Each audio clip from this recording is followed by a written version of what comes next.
In a sinister link, it is 1936 that sees one of Berlin's suburbs, Oranienburg, open a new building that would encapsulate the horror of the Third Reich for years to come.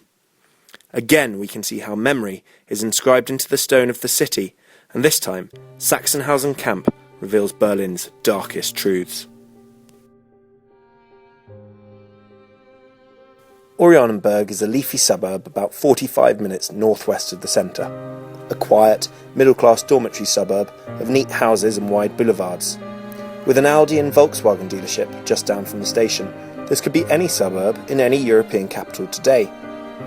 There's little to distinguish the quiet streets from any at home in England, yet this tiny suburb was home to a horrible secret. Still standing today, Sachsenhausen concentration camp stands as a grim reminder to the Nazi brutality and genocide under the Third Reich.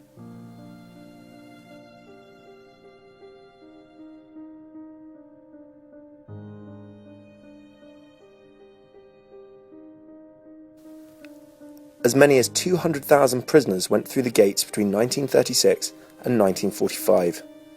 Originally a labour camp, initially extermination facilities did not exist here, and in the first 3 years of the war, companies like AEG, Siemens and Heinkel based their factories here for slave labour.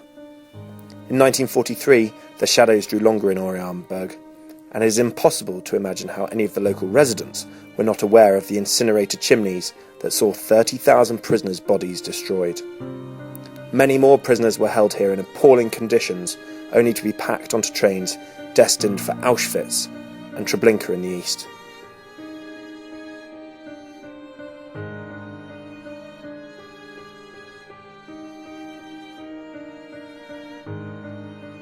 There is a palpable sense of loss here.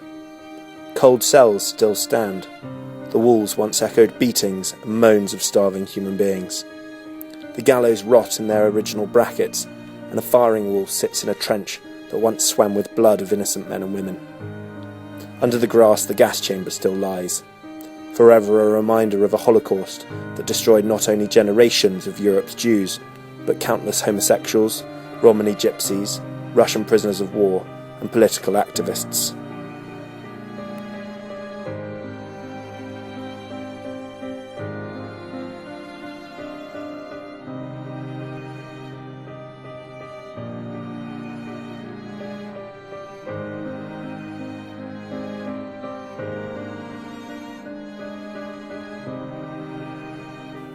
A visit to Sachsenhausen leaves you rightly shaken.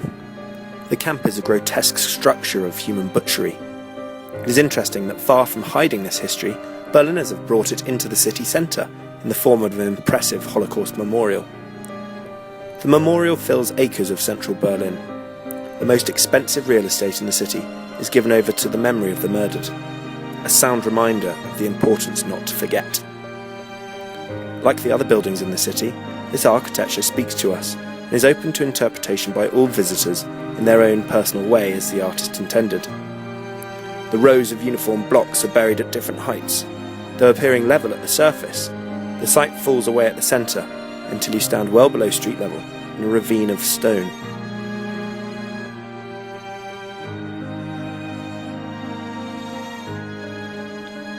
Interpreting this memorial is an individual experience and testament to a city that thrives on free thought and personal philosophy.